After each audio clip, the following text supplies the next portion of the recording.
What if the most powerful ideas about reality, ethics, and reason were born thousands of years ago and still guide our world today?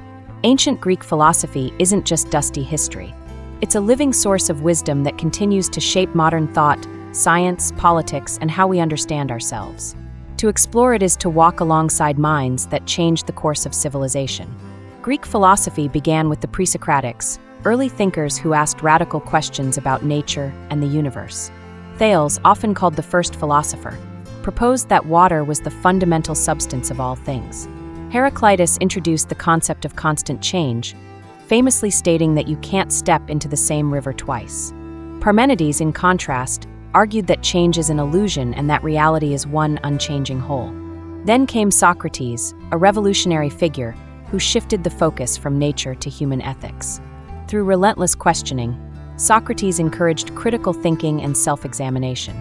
He didn't write down his ideas, but his student Plato immortalized them in dialogues that remain foundational texts. Plato envisioned a world of perfect forms and believed that true knowledge comes from understanding eternal truths beyond the material world. Aristotle, Plato's student, took a more empirical approach. He grounded philosophy in observation and logic, laying the foundation for modern science, ethics, politics, and metaphysics. Aristotle believed that everything in nature has a purpose and that the good life is found through reason and virtue. The Stoics, like Epictetus and Seneca, emphasized inner peace and resilience in the face of life's chaos. The Epicureans sought happiness through modest pleasure and friendship. These schools taught that philosophy isn't just a theory, it's a way of life. Studying these ancient thinkers isn't an academic exercise. It's a journey toward clarity, meaning, and wisdom. Their questions are our questions. Who are we? What is justice? How should we live?